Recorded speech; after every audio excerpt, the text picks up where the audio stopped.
My presence will be ornamental. You will find me a respectful, quiet, passive observer of the truth. Welcome to MsMojo, and today we're counting down our picks for the top 10 most hilarious accent choices. I have been working on something very big. For this list, we're looking at the funniest, most unusual character voices from film and television. Which of these characters do you wish you could set as the voice of your GPS app? Let us know in the comments. Number 10. Peter Klavan, I Love You Man. Who doesn't love the iconic duo of Paul Rudd and Jason Segel? Beer? I'll take a bro.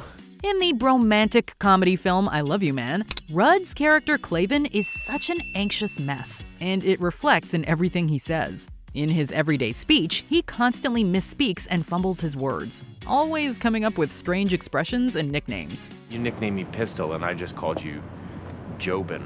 It means nothing. I'm drunk. I'm gonna call a cab. But most comically, he is painfully unable to successfully execute any kind of accent. No matter how hard he tries to say slappin' da bass with a different tone of voice, he always sounds vaguely Irish? We'll let you decide. I slapped the bass big time. What is that? You sound like a leprechaun. Number 9. Janos Poha, Ghostbusters II. When a film villain uses a funny voice, it makes them a little less evil in our book. If everything you're doing is bad, I want you to know this.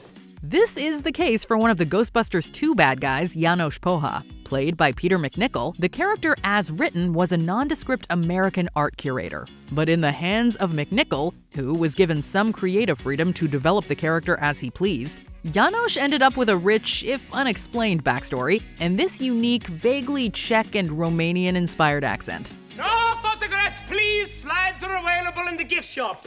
MacNicol decided that Janos hailed from Carpathia, the same fictional country as the movie's Big Bad Vigo. As a result, he even created a national motto for the country that only used consonants, since Carpathia was, quote, too poor a nation to afford vowels. Now that's dedication to a role. Why am I drippings with goo? Number 8. King Julian, the Madagascar franchise. I like to move it, move it. I like to move it, move it. Yeah, I like to move it. When you have the comedic genius of Sacha Baron Cohen as your voice actor, you know he's gonna pull out all the stops for his character. Welcome, giant pansies. Please feel free to bask in my glow.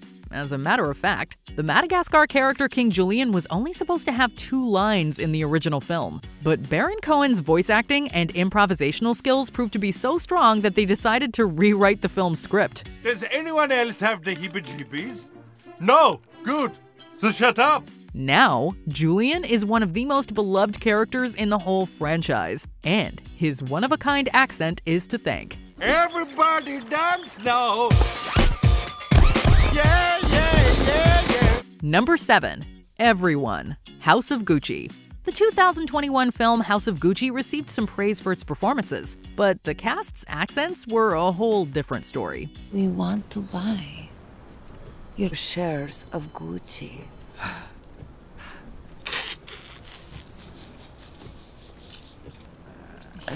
You've got some courage, you know that.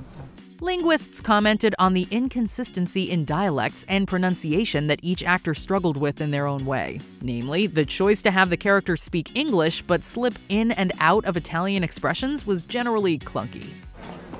Gracias.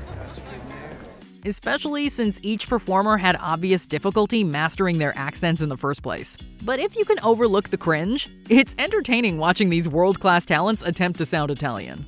I am sick of your talking. Sick of it. Number 6. Jack Sparrow, the Pirates of the Caribbean franchise. Captain Jack Sparrow.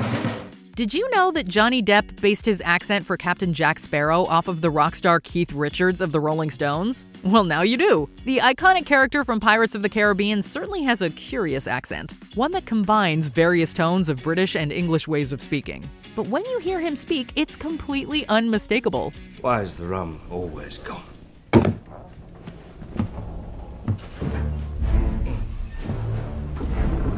Oh. That's why. According to Depp, Sparrow's character is also loosely inspired by the Looney Tunes skunk Pepe Le Pew. Clearly, these various influences worked wonders together, creating a timeless persona for the film. You are without doubt the worst pirate I've ever heard of. But you have heard of me. Number 5. Gru, the Despicable Me franchise.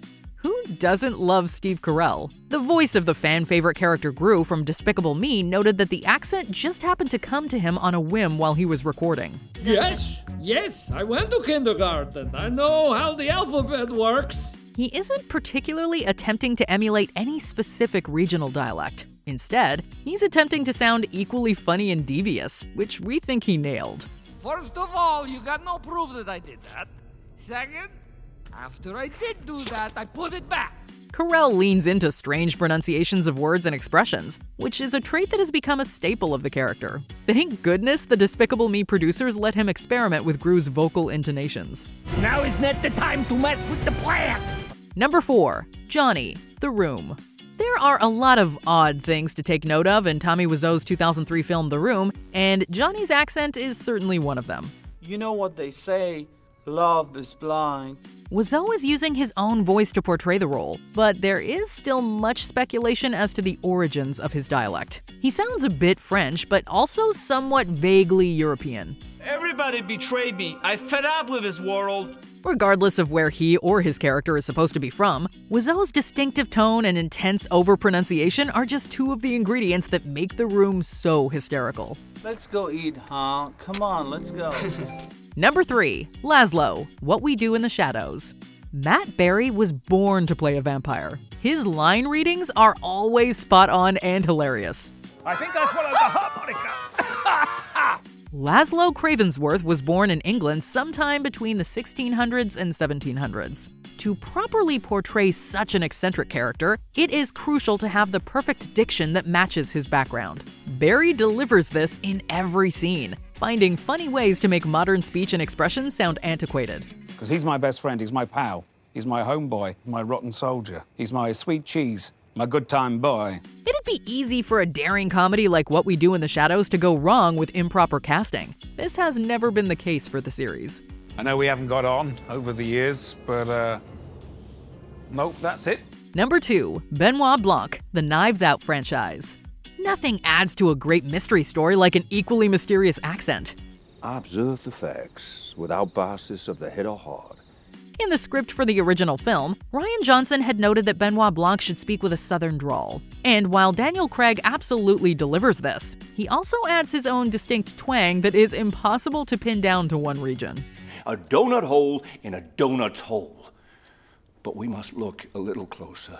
According to Craig, this is done entirely on purpose. As a world-renowned detective, Blanc needs to maintain an air of mystique to keep people guessing. And when it came time to revive his role for the sequel, Glass Onion, Craig took 4 months to perfect the accent once again. I like the glass onion as a metaphor, an object that seems densely layered, but in reality the center is in plain sight. Before we unveil our top pick, here are some honorable mentions. Hannibal Lecter, The Silence of the Lambs. Lecter's old-fashioned manner of speech makes him even creepier. A census taker once tried to test me. I ate his liver with some fava beans and a nice Chianti. Basher, Ocean's 11. Don Cheadle's Cockney accent leaves much to be desired. That poxy demo crew haven't used the coaxial to back the main line, have they? They've only nosed up the mainframe couplet, nosed it right up! Do you understand any of this? I'll explain later. Before we continue, be sure to subscribe to our channel and ring the bell to get notified about our latest videos. You have the option to be notified for occasional videos or all of them. If you're on your phone, make sure you go into your settings and switch on notifications. Number 1. Moira Rose, Schitt's Creek.